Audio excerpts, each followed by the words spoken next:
지금 전 세계 외신들이 발칵 뒤집혔습니다. 북한보다 들어가기 힘든 나라가 오직 한국인에게만 문을 열었기 때문입니다. 이건 말도 안 됩니다. 이 나라는 여행객의 비자 발급 거절률이 99% 달한다고요? 하지만 충격은 여기서 끝나지 않았습니다. 한국 회사는 뇌물을 받지 않는 나라다. 원칙을 지키는 한국, 우리는 두 팔 벌려 환영한다. 세계에서 가장 부패한 나라라고 손가락질 받던 곳에서 오히려 뇌물을 거절했더니 프로젝트를 뺏긴 게 아니라 대통령이 직접 전용기를 보내 모셔갔습니다. 한국은 단순한 파트너가 아니다. 1400년 전부터 이어진 우리의 형제다. 20년도 더 전에 아무도 거들떠보지 않던 중앙아시아의 뜨거운 사막에 첫 발을 디딘 한국인들. 북한보다 더 폐쇄적인 나라가 한국의 손을 잡은 그 이유 지금 바로 공개합니다. 위험한 곳, 닫힌 곳, 아무도 안 가는 곳, 그런 곳이 제 전문 분야였습니다.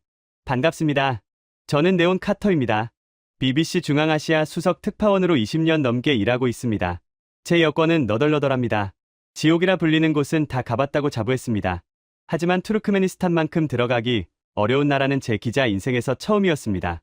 비자 신청서를 정확히 14번 냈습니다. 그리고 14번 모두 거절당했습니다. 이유도 다양했습니다. 처음 5번은 관광 목적이 불분명하다며 거절당했습니다. 다음 5번은 취재 목적이 국가 안보에 위협이 된다며 거부당했습니다. 마지막 4번은 아예 이유조차 알려주지 않았습니다. 영국 외무부가 공식적으로 중재에 나섰지만 소용없었습니다. BBC 본사에서 공식 요청서를 보내도 묵묵부답이었습니다. 그렇게 꼬박 3년이 걸렸습니다. 세계 어느 분쟁 지역보다 진입 장벽이 높았습니다. 포기하려던 찰나 제 동료 기자가 뜻밖의 조언을 했습니다. 네온 그냥 한국 대사관에 부탁해봐. 저는 웃어넘겼습니다. 무슨 소리야, 영국 대사관도 못하는 걸 한국 대사관이 어떻게 해. 하지만 지푸라기라도 잡는 심정으로 런던에 있는 지인을 통해 한국 외교관에게 추천서를 부탁했습니다. 그리고 거짓말 같은 일이 벌어졌습니다. 단 사흘 만이었습니다. 3년 동안 굳게 닫혀있던 문이 한국 대사관의 추천서 한 장에 활짝 열린 것입니다. 이메일로 도착한 비자 승인서를 보며 저는 제 눈을 의심했습니다. 도대체 대한민국이라는 나라가 이 폐쇄적인 독재 국가에서 어떤 위상을 가지고 있길래 영국 정부도 못하는 일을 팩스 한 장으로 해결한단 말인가. 그 의문이 제 취재의 시작이었습니다. 아시가바트 국제공항에 내렸습니다. 비행기에서 내리는 순간 숨이 턱 막히는 열기가 느껴졌습니다. 하지만 그보다 더 숨 막히는 건 공항의 풍경이었습니다. 바닥부터 천장까지 온통 흰색 대리석으로 뒤덮인 공항은 마치 거대한 병원 수술실처럼 차갑고 웅장했습니다. 사람 그림자도 거의 보이지 않는 텅 빈 입국장. 그 정막을 깨는 건 정면에 걸린 거대한 광고판들이었습니다. 저는 순간 제가 비행기를 잘못 타서 서울 인천공항에 되돌아온 줄 알았습니다. 가장 크고 잘 보이는 자리에 최신형 삼성 갤럭시 스마트폰 광고가 걸려 있었습니다.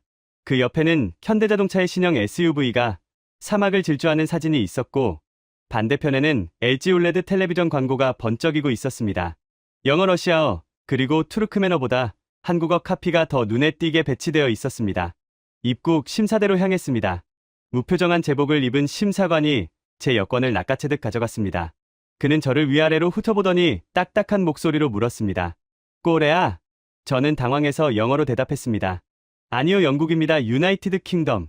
심사관의 표정이 미묘하게 일그러졌습니다. 그는 제 비자 서류를 한참이나 들여다보더니 다시 물었습니다. 한국 추천서?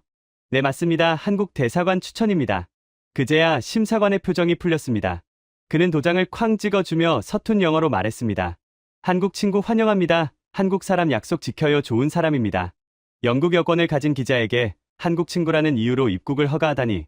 그게 제가 이 나라에서 마주한 첫 번째 미스터리였습니다. 공항 밖으로 나오자 섭씨 40도가 넘는 열풍이 불어왔습니다. 택시를 탔습니다. 50대 후반으로 보이는 운전기사였는데 라디오에서 익숙한 비트가 흘러나오고 있었습니다. 분명 어디선가 들어본 멜로디였습니다. 가사를 자세히 들어보니 한국어였습니다. BTS의 다이너마이트가 투르크메니스탄의 택시 안에서 울려 퍼지고 있었습니다. 운전기사는 가사는 모르는 눈치였지만 리듬에 맞춰 핸들을 두드리고 있었습니다. 제가 물었습니다. 이 노래 아십니까? 기사가 백미러로 저를 보며 엄지를 치켜 세웠습니다. 꼬레아 노래 최고예요. 우리 딸이 좋아해요. 삼성굿 현대굿 꼬레아 넘버원. 그는 신이 나서 한국 기업들의 이름을 주문처럼 외웠습니다. 마치 한국이라는 단어가 이 나라에서는 만능 열쇠라도 되는 것처럼 들렸습니다. 시내로 들어서는 순간 저는 말문이 막혔습니다. 제 눈앞에 펼쳐진 광경은 제가 지구상 그 어떤 도시에서도 본 적 없는 기괴하고도 아름다운 모습이었습니다. 모든 것이 흰색이었습니다. 도로를 달리는 자동차도 흰색 가로등도 흰색, 그리고 눈에 보이는 모든 건물이 흰색 대리석으로 지어져 있었습니다. 대통령궁 정부 청사 호텔 아파트 쇼핑몰까지 예외는 없었습니다. 나중에 알게 된 사실이지만 이 도시는 세계에서 가장 많은 흰색 대리석 건물이 밀집한 도시로 기네스북에 등재되어 있었습니다. 총 500만 개의 건물. 마치 거대한 웨딩케이크들을 사막 위에 옮겨 놓은 듯한 비현실적인 풍경이었습니다. 호텔에 도착하자 정부에서 배정한 가이드가 로비에 대기하고 있었습니다. 이 나라에서는 외국 기자가 단독으로 행동할 수 없습니다. 24시간 감시원이자 안내원인 가이드가 동행해야 합니다. 그의 이름은 메르겐이었습니다. 40대 초반의 날카로운 눈매를 가진 남성으로 영어를 유창하게 구사했습니다. 메르겐은 저를 보자마자 정중하지만 단호하게 말했습니다. 카터 기자님 환영합니다. 하지만 명심하십시오. 허가된 구역 외에는 촬영이 금지됩니다. 저는 고개를 끄덕이며 호텔 로비를 둘러봤습니다. 5성급 호텔답게 화려한 샹들리에와 금박 장식이 눈부셨습니다. 그런데 로비 한 구석에 붙어있는 작은 동판이 제 눈을 사로잡았습니다. 거기에는 영어와 한국어로 이렇게 적혀 있었습니다. 시공 현대건설 준공. 저는 메르겐에게 물었습니다. 이 호텔 한국 회사가 지은 겁니까? 메르겐이 무심하게 대답했습니다. 네, 그렇습니다. 여기 있는 5성급 호텔 8개 중 7개는 한국 회사가 지었습니다. 저는 귀를 의심했습니다. 7개요? 거의 독점 아닙니까? 메르겐은 어깨를 으쓱했습니다. 독점이 아닙니다. 선택입니다. 우리 대통령님의 유일한 선택이죠. 짐을 풀고 본격적으로 도시를 둘러보기 시작했습니다. 차를 타고 시내의 중심가를 지나는 동안 저는 창밖에서 눈을 뗄 수 없었습니다. 건물 하나하나가 예술 작품 같았습니다. 그리고 그 건물들의 입구에는 어김없이 그 낯익은 이름들이 새겨져 있었습니다. 대통령궁 앞을 지날 때였습니다. 황금빛 돔이 얹어진 웅장한 궁전 앞 안내판에 선명하게 적힌 글씨. 현대건설, 그 다음 국회의사당 건물, 대우건설, 올림픽 스타디움, 현대엔지니어링, 가스공사 본사, LG 상사. 저는 수첩을 꺼내들고 발을 정자를 그려가며 숫자를 세기 시작했습니다. 하나, 둘, 셋, 열, 스물, 서른. 끝이 없었습니다. 중국 기업 간판은 5개, 러시아 기업은 3개, 튀르키예 기업은 2개. 하지만 한국 기업의 이름은 셀 수가 없었습니다. 제가 확인한 것만 해도 시내 주요 랜드마크의 80%가 한국 기업의 작품이었습니다. 이것은 단순한 건설 수주가 아니었습니다. 이것은 점령이었습니다. 총 한 자루 쏘지 않고, 군인 한 명 보내지 않고. 한국은 이 폐쇄적인 왕국의 스카이라인을 완전히 장악하고 있었습니다. 저는 도저히 이해가 되지 않았습니다. 지정학적으로 보면 중국이 훨씬 가깝습니다.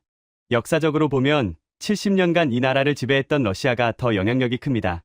문화적으로 보면 같은 튀르크계 언어를 쓰는 튀르키예가 형제국입니다. 그런데 왜 하필 한국입니까? 거리는 5,000km나 떨어져 있고 언어도 다르고 종교도 다른 그 작은 나라가 어떻게 이 거대한 대륙의 중심을 차지하게 된 걸까요? 메르겐에게 물었습니다.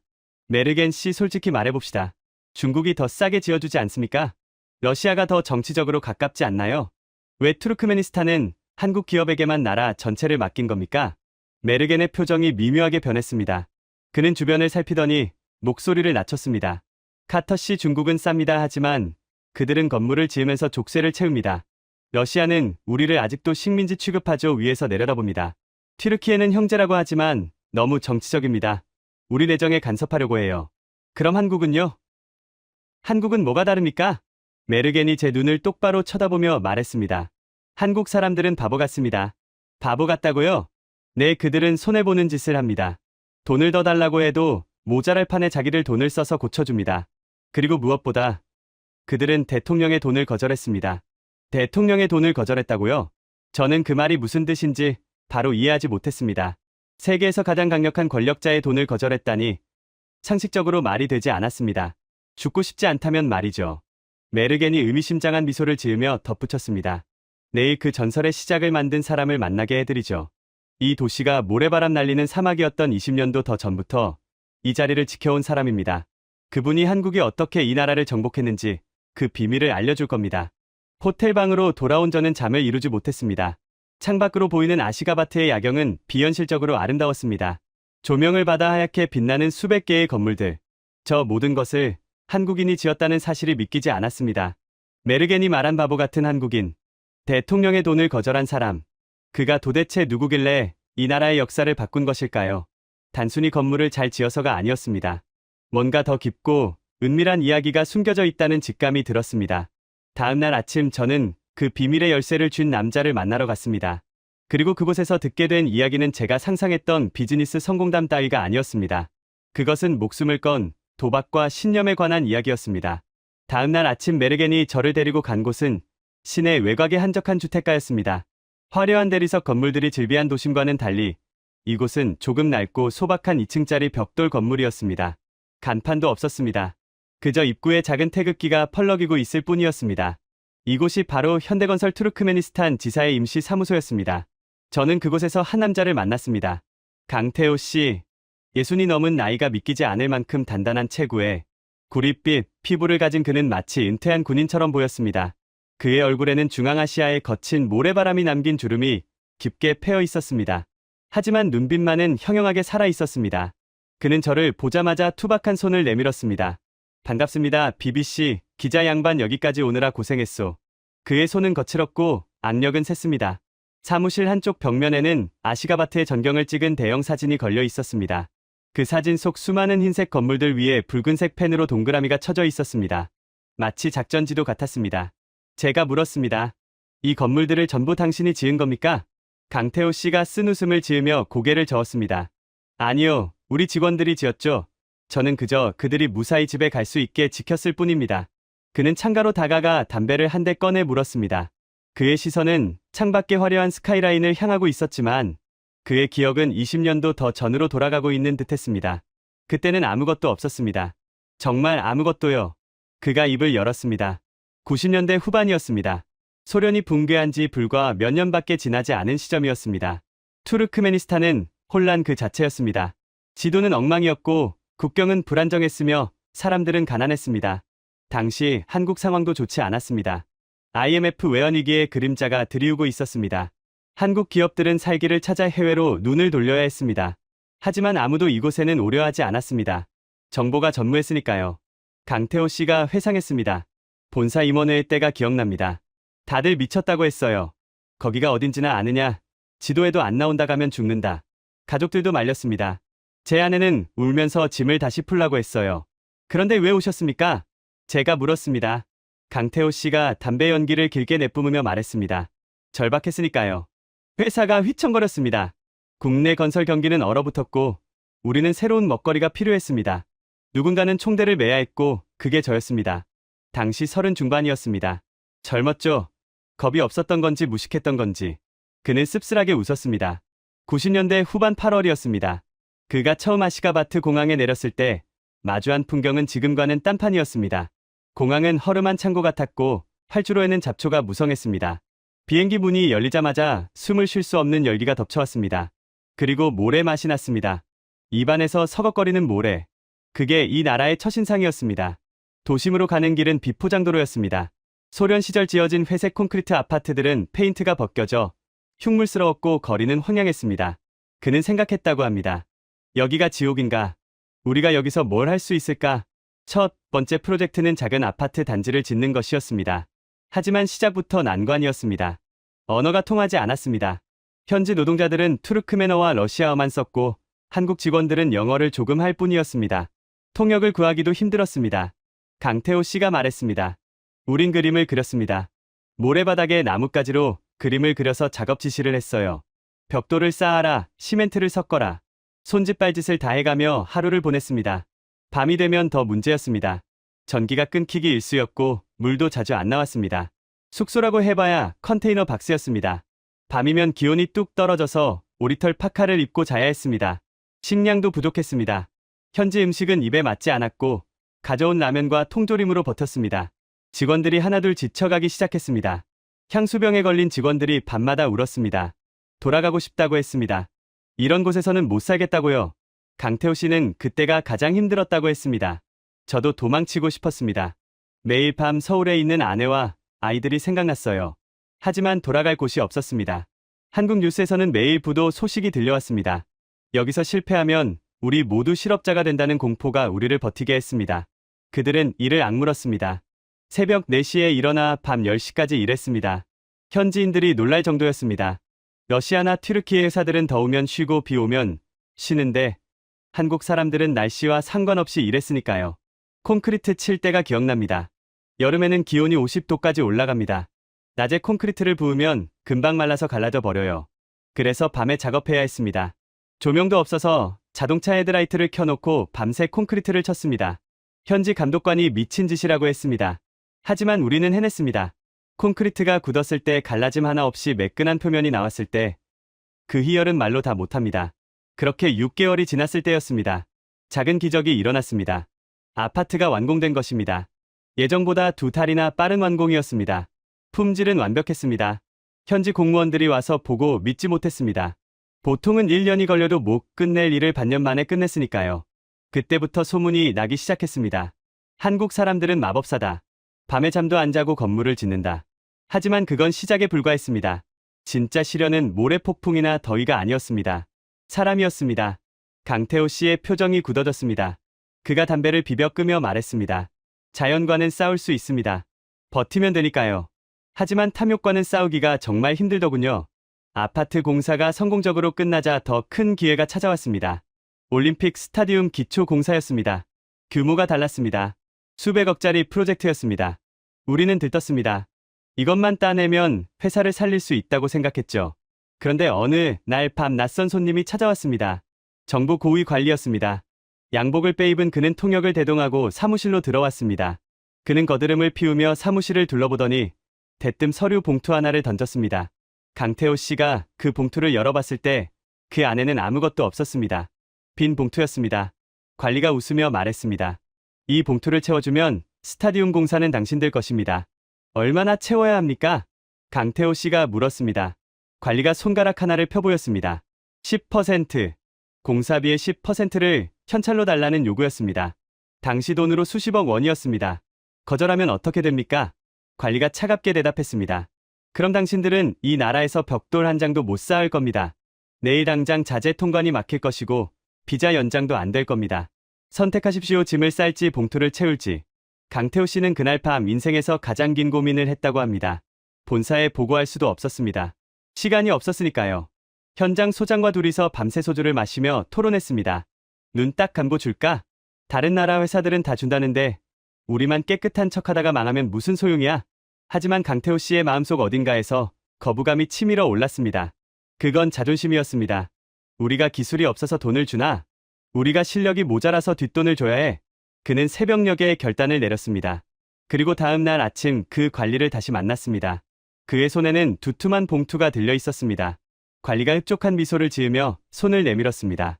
하지만 강태호 씨는 봉투를 건네는 대신 책상 위에 쏟아부었습니다. 그 안에서 나온 건 돈다발이 아니었습니다. 그것은 한국 직원들이 밤새 쓴 품질 보증서와 공정계획표, 그리고 직원들의 서명이 담긴 각서였습니다. 우리는 돈을 모릅니다. 대신 우리는 약속을 지킵니다. 이게 우리가 줄 수 있는 전부입니다. 관리는 얼굴이 시뻘개져서 자리에서 일어났습니다. 당신들은 후회하게 될 거야. 한국인들은 멍청해주는 기회를 발로 차버렸어. 그는 문을 쾅 닫고 나가버렸습니다. 그리고 다음 날 정말로 모든 것이 멈췄습니다. 항구에 도착한 시멘트는 통관이 거부되었고 현장에는 전기 공급이 끊겼습니다. 노동청 직원들이 들이닥쳐 비자 검사를 한다며 직원들을 괴롭혔습니다. 완벽한 고립이었습니다. 사막 한가운데서 우리는 말라 죽어가고 있었습니다. 하지만 강태호 씨는 몰랐습니다. 그 거절이 어떤 나비 효과를 불러올지를요. 그의 무모한 도박이 이 나라의 절대 권력자 귀에 들어가는 데는 그리 오랜 시간이 걸리지 않았습니다. 그날 이후 현장은 죽은 듯 조용해졌습니다. 공사가 멈춘 지 일주일이 지나고 한 달이 지났습니다. 섭씨 45도가 넘는 폭염 속에서 타워크레인은 멈춰섰고 철근은 뜨겁게 달궈졌습니다. 항구에 묶인 자재들은 통관되지 못해 녹슬어갔습니다. 가장 무서운 건 정막이었습니다. 망치 소리도 기계 소리도 사라진 건설 현장은 거대한 무덤 같았습니다. 직원들의 눈빛은 하루가 다르게 흔들렸습니다. 지사장님, 우리 이러다가 정말 쫓겨나는 거 아닙니까? 현장 소장이 물었지만 강태호 씨는 대답할 수 없었습니다. 본사의 압박은 날로 거세졌습니다. 서울에서 국제전화가 빗발쳤습니다. 당장 해결해라. 돈이 문제면 어떻게든 만들어봐라. 경쟁사들의 비웃음도 견디기 힘들었습니다. 튀르키예 건설사 직원들이 현장을 지나가며 손가락질했습니다. 한국 사람들은 융통성이 없어. 러시아 회사 사람들은 대놓고 말했습니다. 여기는 로마가 아니야. 투르크메니스탄이라고 법보다 돈이 먼저인 곳이지. 강태호 씨는 매일 밤잠을 설쳤습니다. 그의 책상 위에는 사직서가 놓여 있었습니다. 내가 틀린 걸까? 내 고집 때문에 수백 명의 직원이 밥줄을 끊기게 생긴 건 아닐까? 그는 하루에도 수십 번씩 뇌물을 요구했던 그 관리에게 전화를 걸고 싶었습니다. 자존심이고 뭐고 다 버리고 살려달라고 빌고 싶었습니다. 하지만 수화기를 들 때마다 현장 직원들의 얼굴이 떠올랐습니다. 밤새 헤드라이트를 켜고 콘크리트를 치던 그 얼굴들. 모래바닥에 그림을 그려가며 기술을 가르치던 그 열정. 우리가 흘린 땀이 뒷돈 몇 푼보다 못하다는 걸 인정하고 싶지 않았습니다. 그것은 한국 건설인의 자존심이자 마지막 보루였습니다. 그렇게 지옥 같은 석 달이 흘렀습니다. 현장은 폐쇄 직전이었습니다. 직원들의 비자 만료일이 코앞으로 다가왔습니다. 강태호 씨는 철수를 결심했습니다. 모든 것이 끝났다고 생각했습니다. 그날 오후 그는 짐을 싸기 위해 사무실에 있었습니다. 그런데 갑자기 무전기가 시끄럽게 울렸습니다. 지사장님, 정문에 군대가 왔습니다. 군대? 내 검은색 세단 수십 대가 들어오고 있습니다. 경호원들이 총을 들고 깔렸어요. 강태호 씨는 창밖을 내다봤습니다. 거짓말처럼 검은색 메르세데스 행렬이 현장으로 들이닥치고 있었습니다. 먼지를 일으키며 멈춰 선 차량에서 무장 군인들이 뛰어내려 현장을 포위했습니다. 그리고 가장 중앙에 있던 차 문이 열렸습니다. 한 남자가 내렸습니다. 흰색 정장을 입고 선글라스를 낀 남자. 강태호 씨는 숨이 멎는 것 같았습니다. 그는 사진으로만 보던 사람 바로 사파르무라트 니아조프 대통령이었습니다. 이 나라의 절대 권력자. 자신의 이름을 딴 달력을 만들고 자신의 동상을 도시 곳곳에 세운 살아있는 신. 그가 예고도 없이 공사 현장에 나타난 것입니다. 강태호 씨는 떨리는 다리를 붙잡고 정문으로 달려나갔습니다. 대통령 주변에는 기관단총을 든 경호원들이 삼엄하게 경계를 서고 있었습니다. 그 옆에는 낯익은 얼굴이 보였습니다. 바로 석 달 전 뇌물을 요구했던 그 관리였습니다. 그는 대통령의 귀에 대고 무언가 열심히 속삭이고 있었습니다. 강태호 씨가 다가가자 대통령이 선글라스를 벗고 그를 쏘아봤습니다. 얼음장 같은 눈빛이었습니다. 주변의 공기가 얼어붙었습니다. 대통령이 입을 열었습니다. 왜 공사가 멈췄나? 낮고 굵은 목소리였습니다. 강태호 씨가 입을 떼기도 전에 그 관리가 끼어들었습니다. 각하, 제가 보고드린 대로입니다. 이한국 회사는 능력이 없습니다. 자재도 못 구하고 인부들 관리도 못해서 석 달째 놀고 있습니다. 당장 계약을 취소하고 튀르키예 회사에 넘겨야 합니다. 그것은 완벽한 모함이었습니다. 관리는 교활한 미소를 지으며 강태호 씨를 내려다봤습니다. 지금이라도 무릎 꿇고 빌라는 신호였습니다. 강태호 씨의 머릿속이 하얗게 변했습니다. 여기서 진실을 말하면 죽을 수도 있다. 저 관리는 대통령의 최측근이다. 하지만 이대로 물러설 수는 없었습니다. 그는 주먹을 꽉 쥐었습니다. 손톱이 살을 파고들었습니다. 아닙니다. 강태호 씨가 소리쳤습니다. 통역관이 당황해서 그를 쳐다봤습니다. 통역해. 강태호 씨는 단호하게 말했습니다. 우리는 능력이 없는 게 아닙니다. 돈이 없는 겁니다. 대통령의 눈썹이 꿈틀했습니다. 돈! 무슨 돈이냐? 뇌물 줄 돈이 없습니다. 현장은 정적에 휩싸였습니다. 경호원들이 총구를 고쳐 잡았습니다. 그 관리는 얼굴이 사색이 되어 소리쳤습니다. 미친 소리입니다. 각하, 저자는 거짓말을 하고 있습니다. 끌어내야 합니다. 하지만 대통령은 손을 들어 관리를 제지했습니다. 그리고 강태호 씨에게 한 걸음 다가갔습니다. 계속해라. 강태호 씨는 침을 꿀꺽 삼키고 말을 이었습니다. 우리는 한국에서 왔습니다. 우리는 건물을 지으러 왔지 뒷돈을 주러 온 게 아닙니다. 당신의 부하가 공사비의 10%를 요구했습니다. 우리는 그 돈을 줄 수 없었습니다. 그 돈은 건물의 기둥이 되고 벽이 되어야 할 돈입니다.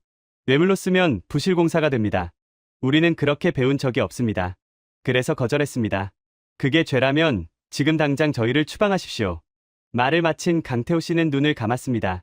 이제 끝났다. 쥐도 새도 모르게 끌려가겠구나. 1분 같은 1초가 흘렀습니다. 사막의 뜨거운 바람 소리만 윙윙거렸습니다. 그때였습니다. 하하하. 호탕한 웃음소리가 정적을 깼습니다. 강태호 씨가 눈을 떴습니다. 이아조프 대통령이 웃고 있었습니다. 그는 웃음을 멈추더니 옆에 서 있던 관리의 뺨을 세게 후려쳤습니다. 짝 소리가 현장에 울려 퍼졌습니다. 관리가 비명을 지르며 바닥에 쓰러졌습니다. 대통령은 쓰러진 관리를 거들떠보지도 않고 강태호 씨의 어깨를 잡았습니다. 그리고 말했습니다. 나는 10년 동안 수많은 외국 놈들을 만났다. 다들 내 앞에서 굽신거리고 뒤로는 내 돈을 훔쳐갔지. 내 앞에서 돈을 못 주겠다고 대든 놈은 네가 처음이다. 대통령의 눈빛이 변해 있었습니다. 그것은 분노가 아닌 호기심, 아니 존경에 가까운 눈빛이었습니다. 마음에 든다. 아주 마음에 들어. 너희 한국 사람들은 미쳤어. 하지만 나는 그 미친 정직함이 필요하다. 대통령은 즉석에서 지시를 내렸습니다. 이자를 당장 해임하고 감옥에 보내라. 그리고 오늘부로 이 현장의 모든 권한은 현대건설에 일임한다. 누구도 방해하지 못하게 내 친위대를 배치해라. 그날 밤 현장은 축제 분위기였습니다. 항구에 묶여있던 자재들이 트럭에 실려 줄지어 들어왔습니다. 전기가 다시 들어왔고 타워 크레인이 돌아가기 시작했습니다. 직원들은 서로 끌어안고 울었습니다. 강태호 씨는 사무실 옥상에 올라가 밤하늘을 올려다봤습니다. 다리가 풀려 주저앉았습니다. 눈물이 하염없이 흘렀습니다. 살았다. 우리가 이겼다. 아니, 정직이 이겼다. 그는 떨리는 손으로 아내에게 전화를 걸었습니다. 여보, 나 안 쫓겨나. 우리 여기서 계속 일할 수 있어. 이 사건은 삽시간에 아시가바트 전역으로 퍼졌습니다. 미친 한국인들이 대통령의 측근을 날려버렸다. 뇌물을 거절하고 살아남은 유일한 회사다. 사람들은 한국인들을 두려운 반 경외심 반으로 바라보기 시작했습니다. 하지만 강태호 씨는 몰랐습니다. 이것은 그저 예고편에 불과했다는 것을요. 대통령의 시험은 끝난 게 아니었습니다. 오히려 이제 막 시작된 것이었습니다. 몇 달 뒤 대통령궁에서 호출이 왔습니다. 이번에는 비공식 만찬이 아니었습니다. 국가 운명을 건 거대한 제안이 그를 기다리고 있었습니다. 강태호 씨가 대통령 집무실에 들어섰을 때 대통령은 거대한 설계도면을 탁자 위에 펼쳐놓고 있었습니다. 그리고 그를 보며 씩 웃었습니다. 미스터 강, 자네 뇌물 안 준다고 했지? 그럼 이건 어떤가? 이번에는 돈 대신 내 신뢰를 주지. 대통령이 가리킨 도면에는 투르크메니스탄의 상징이자 국가의 심장이 될 건물이 그려져 있었습니다. 그것은 단순한 건물이 아니었습니다. 한국 기업이 이 나라를 독점하게 되는 결정적인 열쇠였습니다. 뇌물 거절 사건은 투르크메니스탄 관료 사회에 조용한 파문을 일으켰습니다. 미친 한국인들이 대통령의 측근을 날려버렸다. 그들은 돈을 안 받는다. 아니, 못 받는다. 이 소문은 양날의 검이었습니다. 어떤 관리들은 한국 기업을 기피했습니다. 뒷돈을 챙길 수 없었으니까요. 하지만 대통령 사파르무라트 니아조프의 생각은 달랐습니다. 그는 편집증에 가까울 정도로 의심이 많은 독재자였습니다. 자신의 동상을 금으로 만들어 세우면서도 정작 측근들은 믿지 않았습니다. 그의 주변에는 항상 아부하는 간신배들과 국고를 빼돌리려는 도둑들뿐이었습니다. 그런 그에게 강태호라는 존재는 충격이었습니다. 돈을 거절하는 바보. 아니, 돈보다 원칙을 무서워하는 사람. 니아조프는 그 바보를 시험해보기로 했습니다.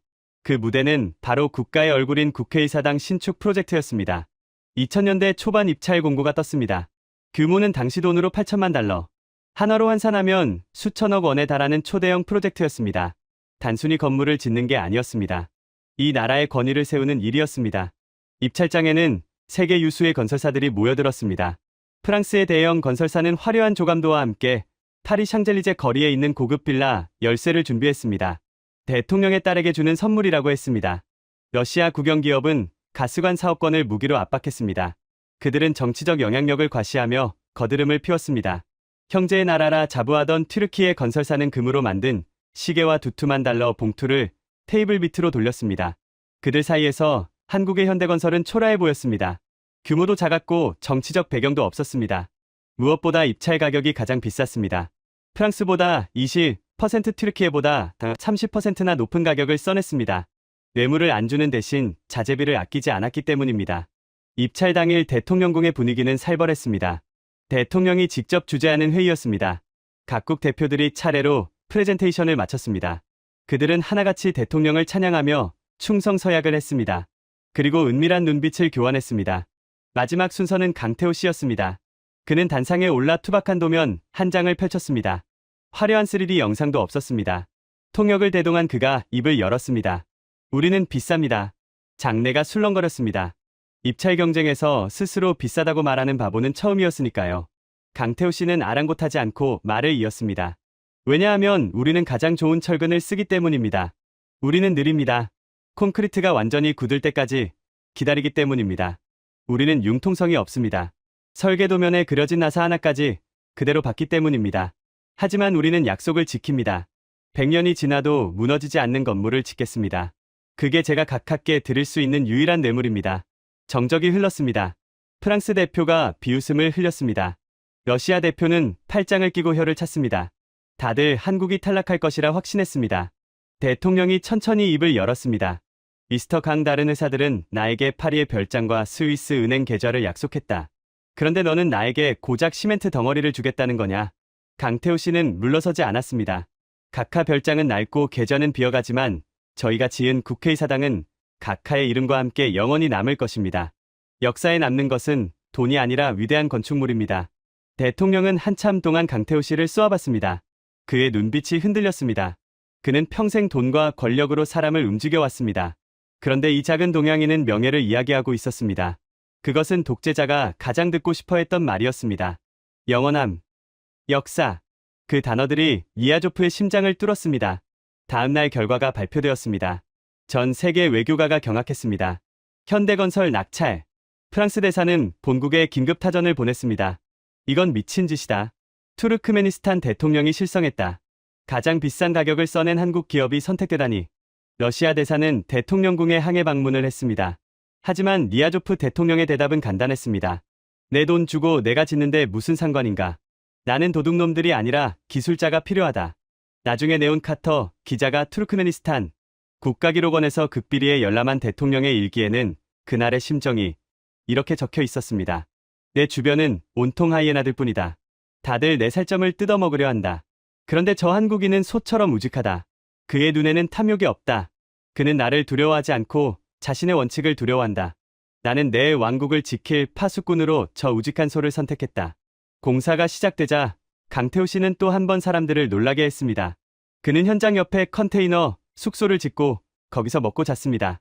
지사장이 현장에서 인부들과 똑같이 밥을 먹고 안전모를 쓰고 돌아다니는 모습은 현지인들에게 충격이었습니다. 보통 외국계 건설사 임원들은 시내 최고급 호텔에 머물며 기사를 둔 리무진을 타고 다녔으니까요. 강태호 씨는 매일 새벽 직접 자재를 검수했습니다. 대리석에 작은 흠집이라도 있으면 그 자리에서 깨버렸습니다. 이건 쓰레기다, 다시 가져와. 현지 납품 업자들이 울상을 지었지만 소용없었습니다. 한국 기준에 맞지 않으면 국물도 없었습니다. 가장 큰 위기는 돔 공사 때 찾아왔습니다. 국회의사당 지붕에 씌울 거대한 황금돔을 올리는 작업이었습니다. 설계상 오차 범위는 5mm였습니다. 하지만 현지 기술자들의 실력으로는 도저히 맞출 수 없었습니다. 3번이나 실패했습니다. 공기가 늦어지고 있었습니다. 대통령이 불호령을 내렸습니다. 독립기념일에 맞춰 완공하지 못하면 전원 처형하겠다. 농담이 아니었습니다. 현장은 공포에 휩싸였습니다. 강태호 씨는 결단을 내렸습니다. 그는 한국 본사에 긴급 요청을 보내 한국 최고의 용접공 10명을 비행기로 공수해 왔습니다. 그리고 지상 100m 높이의 비계 위에서 밤샘 작업을 지휘했습니다. 강풍이 불어 닥쳤습니다. 모래폭풍이 시야를 가렸습니다. 하지만 그들은 멈추지 않았습니다. 한국인 특유의 깡이 발동했습니다. 안 되면 되게 하라. 그들은 몸에 밧줄을 묶고 허공에 매달려 돔을 조립했습니다. 마지막 나사 하나를 조일 때까지 그들은 내려오지 않았습니다. 마침내 독립기념일 일주일 전 거대한 황금 돔이 햇빛을 받아 찬란하게 빛났습니다. 오차는 0mm. 완벽했습니다. 완공식 날, 니아조프 대통령이 국회의사당 앞에 섰습니다. 새하얀 대리석 기둥과 황금 돔이 푸른 하늘을 찌를 듯 솟아 있었습니다. 그 웅장함에 압도된 대통령은 한동안 말을 잇지 못했습니다. 그는 천천히 걸어가 기둥을 쓰다듬었습니다. 차가운 대리석의 감촉, 이음새 하나 없이 매끄러운 마감. 그는 뒤돌아 강태호 씨를 찾았습니다. 강태호 씨는 구석에 서 있었습니다. 먼지 묻은 작업복 대신 양복을 입었지만 그의 손은 여전히 거칠었습니다. 대통령이 그에게 다가갔습니다. 수천 명의 관중이 숨을 죽였습니다. 대통령이 강태호 씨의 손을 잡았습니다. 그리고 마이크를 잡고 선언했습니다. 보라, 이것이 내가 선택한 한국인의 작품이다. 그들은 내 돈을 거절했지만 내 꿈을 지어주었다. 오늘부터 한국은 단순한 친구가 아니다. 나의 형제다. 대통령은 자신의 가슴에 달려있던 훈장을 떼어 강태호 씨의 가슴에 달아주었습니다. 외국인 최초의 국가 공로 훈장이었습니다. 그 순간 경쟁사들의 표정은 흙빛이 되었습니다. 프랑스 대사는 고개를 떨궜고 러시아 대사는 자리를 박차고 나갔습니다. 게임은 끝났습니다. 이제 투르크메니스탄의 건설 시장은 한국의 동무대가 되었습니다. 이날의 사건은 전설이 되었습니다. 국회의사당 완공 이후 한국 기업에 대한 신뢰는 신앙에 가까워졌습니다. 입찰은 사라졌습니다. 대통령이 손가락으로 지도 위의 빈 땅을 가리키며 한국에게 맡겨라고 말하면 그것으로 계약이 성사되었습니다. 수의 계약, 경쟁 없는 독점. 모든 기업이 꿈꾸는 상황이 현실이 된 것입니다. 하지만 이것은 시작에 불과했습니다. 국회의사당이 국가의 얼굴이었다면 다음에 찾아온 프로젝트는 국가의 심장이자 비밀이었습니다. 아무에게도 보여줄 수 없는 대통령의 사적인 공간. 그 은밀한 요새를 짓는 임무가 또다시 한국에게 떨어졌습니다. 그리고 이 과정에서 한국 기업은 단순히 건물을 짓는 것을 넘어 이 나라의 시스템 전체를 장악하게 됩니다. 543개의 건물 중 80%라는 경이로운 숫자가 만들어지기 시작한 진짜 이유. 그것은 바로 신뢰가 낳은 복리 효과였습니다. 국회의사당 프로젝트의 성공 이후 투르크메니스탄의 건설 시장에는 기이한 현상이 벌어졌습니다. 경제학 교과서에는 나오지 않는 일이었습니다. 보통은 독점을 막기 위해 여러 기업을 경쟁시키는 것이 상식입니다. 하지만 니아조프 대통령은 반대였습니다. 그는 지도를 펼쳐놓고 손가락으로 빈 땅을 가리키며 말했습니다. 여기에 호텔을 지어라.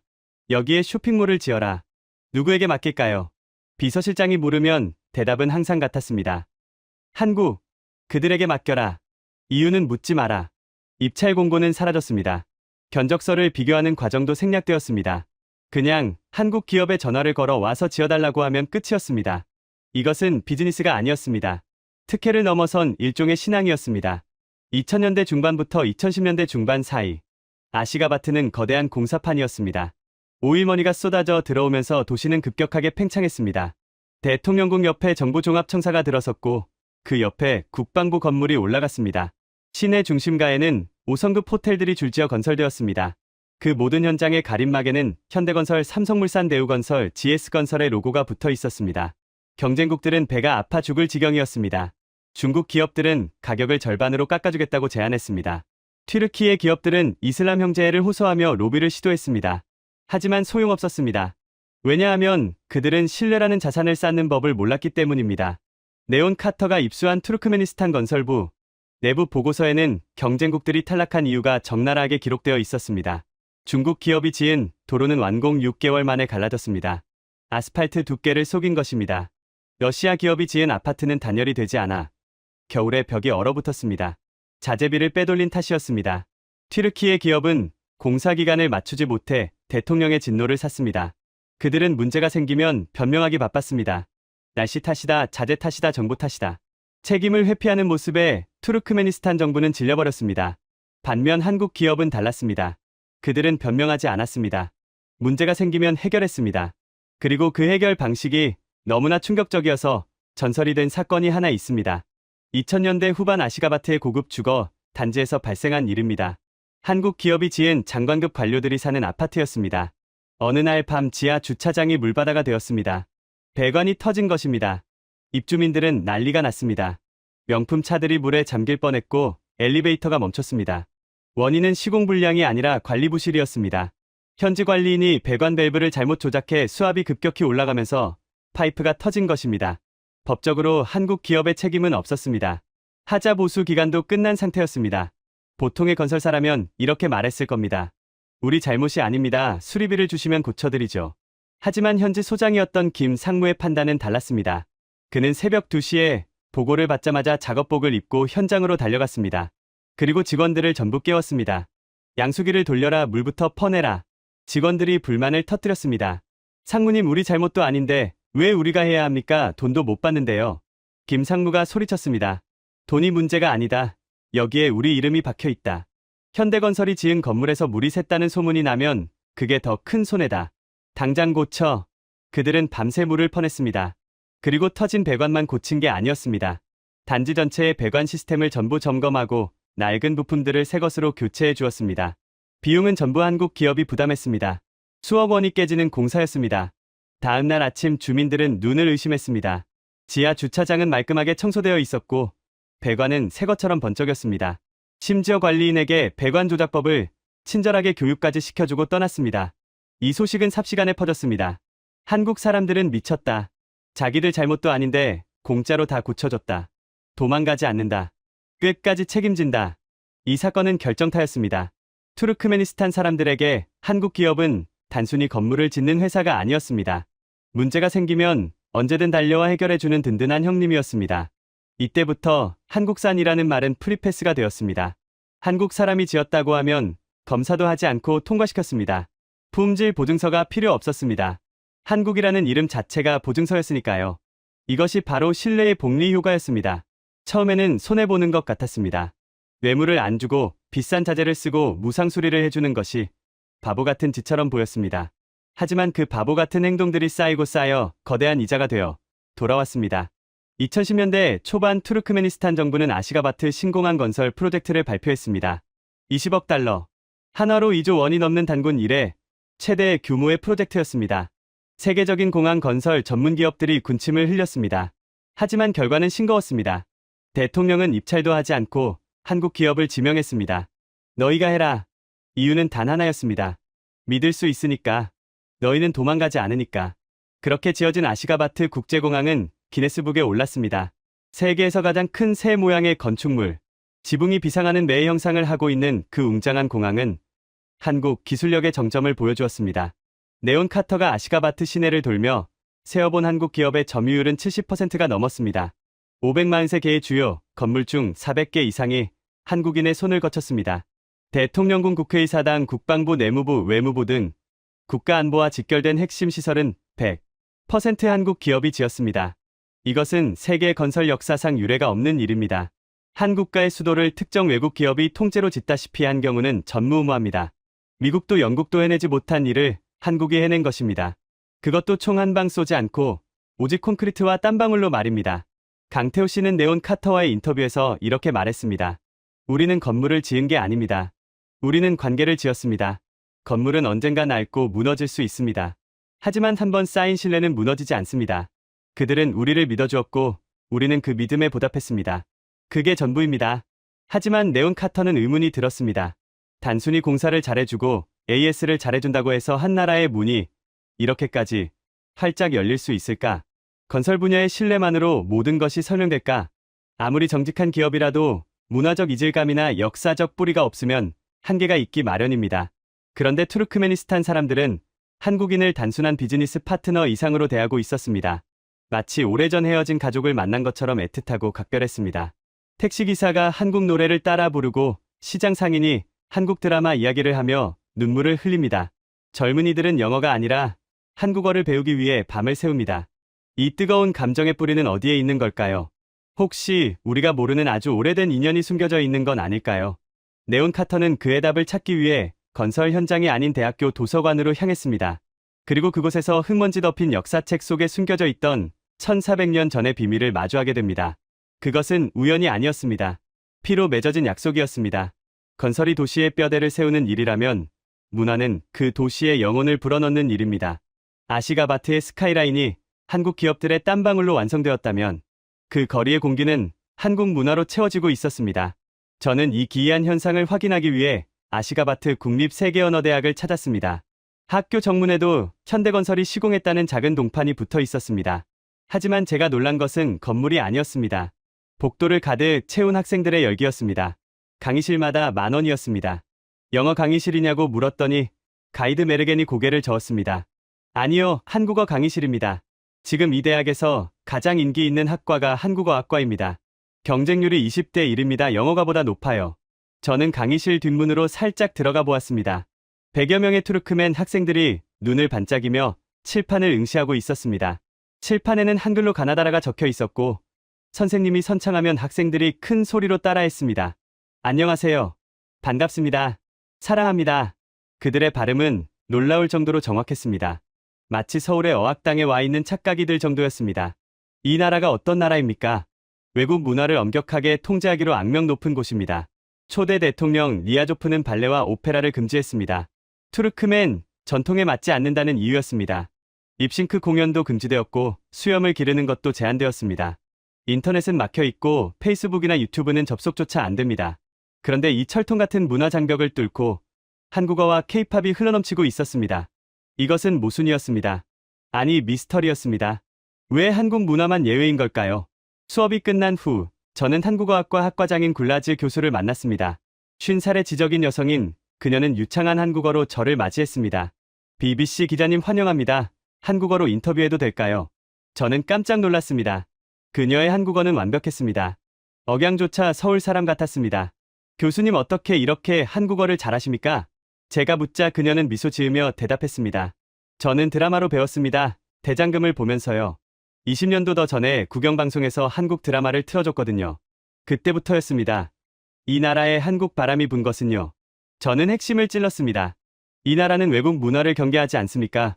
서구 문화는 물론이고 인접국인 러시아나 튀르키예 문화도 제한하는데 왜 한국 문화는 장려하는 겁니까? 굴라즈 교수는 잠시 생각하더니 서재에서 두꺼운 역사책을 꺼내왔습니다. 그리고 지도가 그려진 페이지를 펼쳤습니다. 그 지도에는 거대한 제국의 영토가 표시되어 있었습니다. 이게 뭔지 아세요?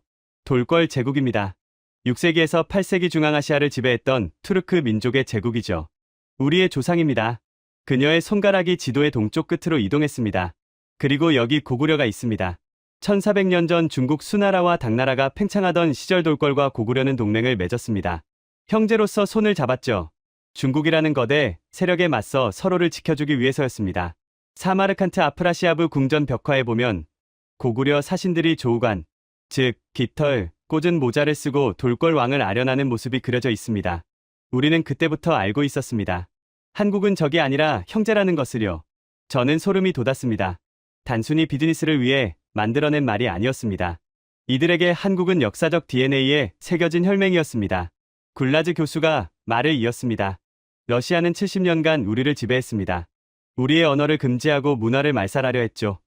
그래서 두렵습니다. 중국은 경제적으로 우리를 삼키려 합니다. 거대한 자본으로 우리를 종속시키려 하죠. 그래서 경계합니다.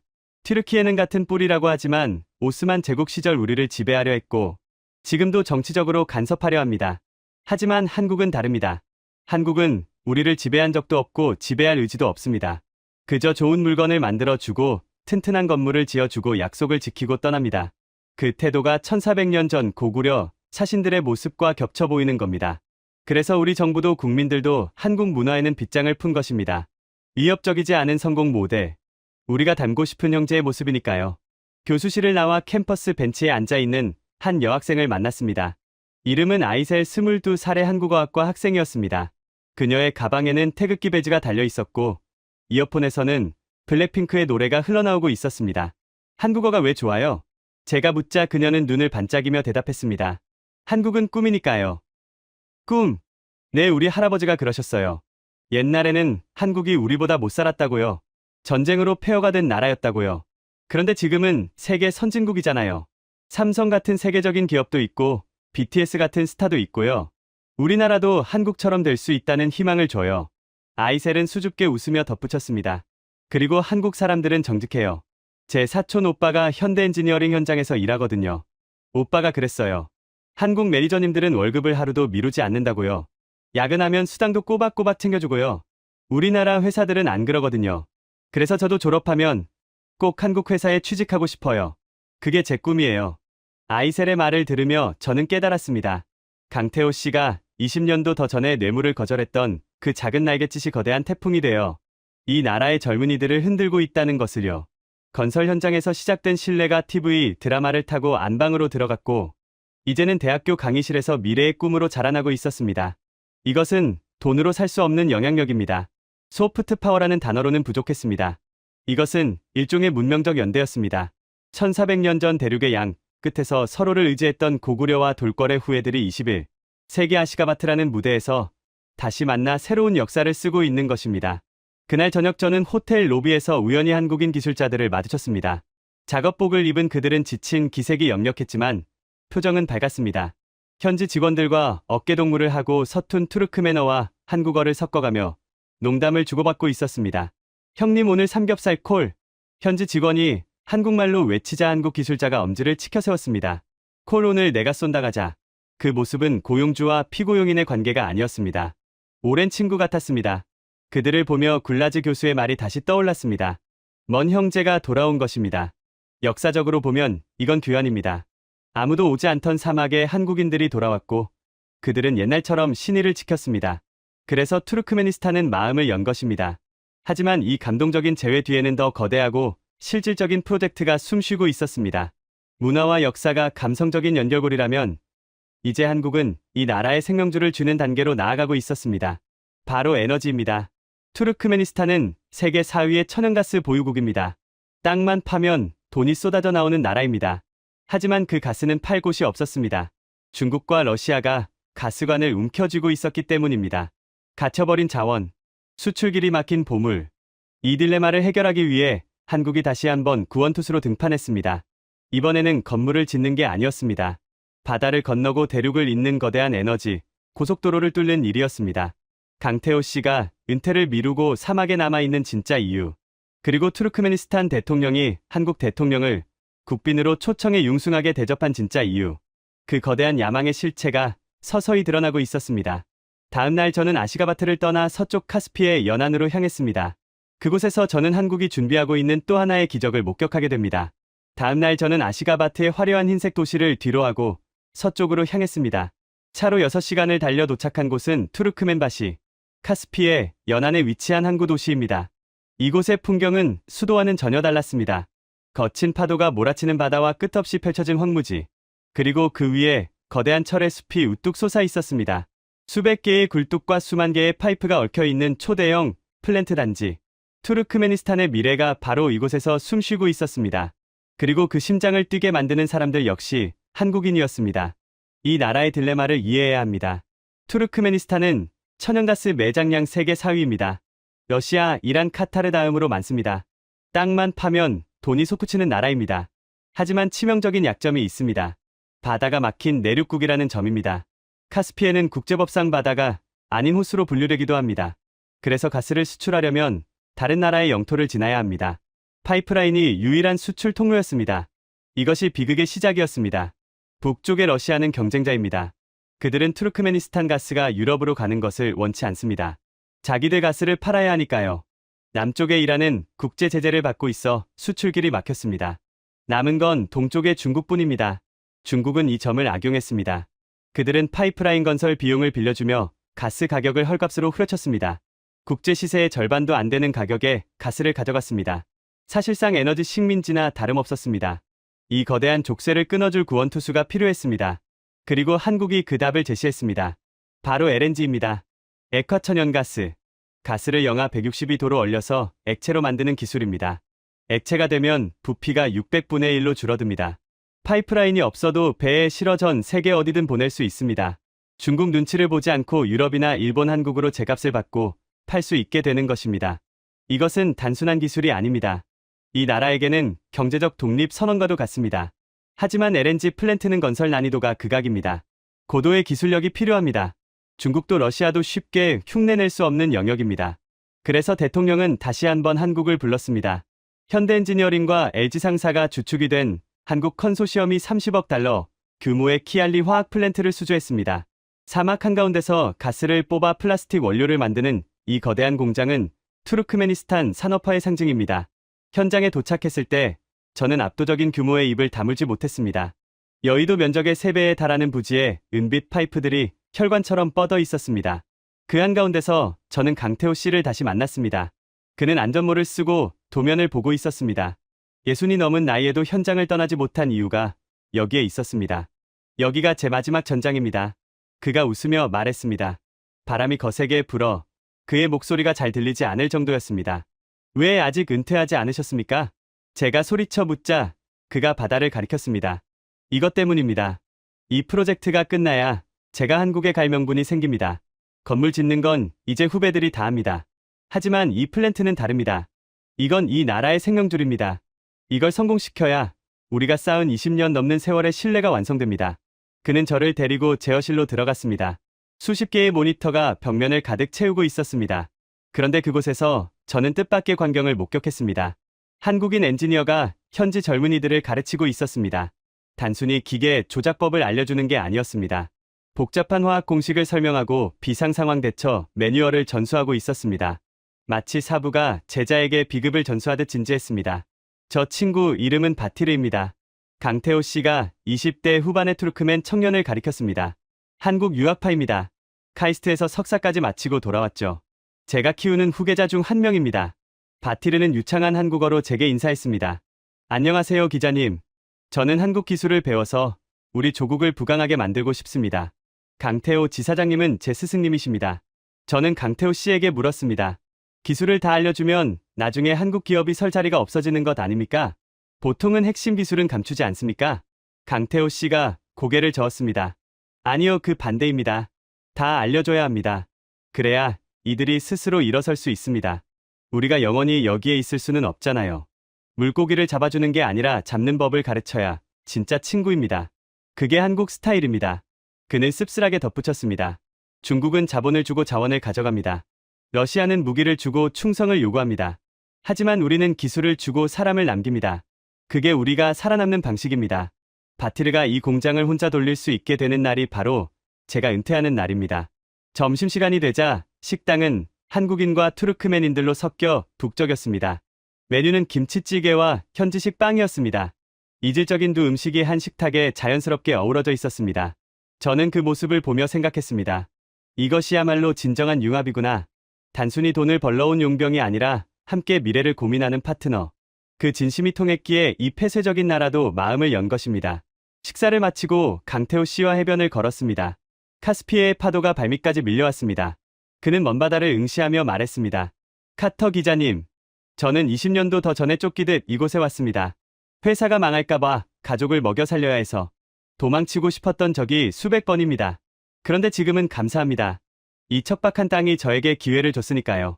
그리고 무엇보다 그는 잠시 말을 멈추더니 주머니에서 낡은 지갑을 꺼냈습니다.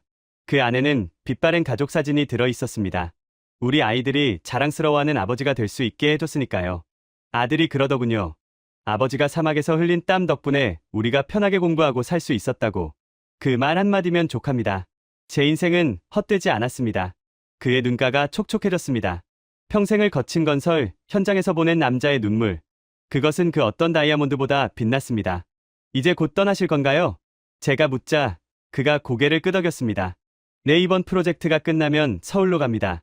아내에게 갚아야 할 빚이 많아요. 손주 녀석 재롱도 보고 싶고 따뜻한 온돌방에서 푹 자고 싶습니다. 그는 웃으며 말했습니다. 하지만 가끔은 이곳이 그리울 겁니다.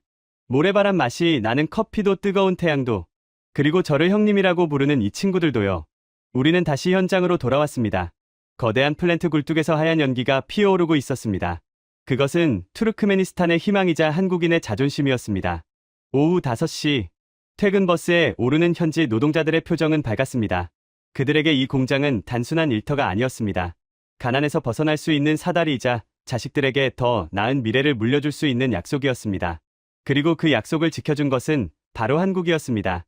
바티르가 저에게 작별 인사를 하며 건넨 말이 귓가에 맴돌았습니다. 기자님, 한국은 우리에게 등불 같은 존재입니다. 어두운 터널을 지날 때 손을 잡아준 유일한 친구예요. 우리는 이 은혜를 절대 잊지 않을 겁니다. 1400년 전 고구려가 돌궐에게 내밀었던 손, 그리고 21세기 대한민국이 투르크메니스탄에게 내민 손. 그 두 손은 시공을 초월해 맞닿아 있었습니다. 호텔로 돌아오는 차 안에서 저는 수첩을 덮었습니다. 취재는 끝났습니다. 의문은 모두 풀렸습니다. 왜 543개의 건물 중 80%가 한국산인지, 왜 대통령이 한국인을 형제라 부르는지, 왜 젊은이들이 한국어를 배우는지 답은 명확했습니다. 한국은 정복자가 아니라 동반자였기 때문입니다. 그들은 총 대신 신뢰로 뇌물 대신 기술로 이 나라를 점령했습니다. 그리고 가장 중요한 것, 그들은 사람의 마음을 얻었습니다. 이것은 그 어떤 제국도 해내지 못한 위대한 승리였습니다. 이제 저는 런던으로 돌아가 이 놀라운 이야기를 전해야 합니다. 세상은 아직 모르는 대한민국의 진짜 힘을 말입니다. 공항으로 가는 길, 저녁 노을이 아시가바트의 흰색 도시를 붉게 물들이고 있었습니다. 그 아름다운 풍경 속에 한국인들의 땀과 눈물이 배어 있다는 사실을 이제는 압니다. 강태호 씨의 뒷모습이 아른거립니다. 그는 아마 지금도 사막의 모래바람을 맞으며 현장을 지키고 있을 겁니다. 마지막 임무를 완수하기 위해서, 다음 세대에게 더 나은 세상을 물려주기 위해서 말이죠. 비행기가 이륙하고 창밖으로 멀어지는 도시를 보며 저는 조용히 중얼거렸습니다. 고맙습니다, 미스터 강. 당신이 지은 것은 건물이 아니라 역사였습니다. 오늘의 감동사연 어떠셨나요? BBC 네온 카터 기자가 확인한 숫자입니다. 543개의 건물 중 80%, 비자 거절률 99%의 나라, 뇌물을 거절한 후 대통령이 직접 찾아온 단 하나의 기업. 내 앞에서 돈을 못 주겠다고 대든 놈은 네가 처음이다. 아무도 가지 않던 사막에, 아무도 알아주지 않던 시절부터 묵묵히 콘크리트를 쳤습니다. 헤드라이트 불빛 아래 밤샘 작업을 하던 그 손들이 한나라의 스카이라인이 되었습니다. 강태호 씨는 오늘도 그 현장을 지키고 있습니다. 이 영상이 가슴 뜨거워지셨다면 댓글에 신뢰 두 글자만 남겨주십시오. 여러분의 댓글 하나가 조용한 자부심을 세상에 알리는 목소리가 됩니다. 총 한 방 쏘지 않았습니다.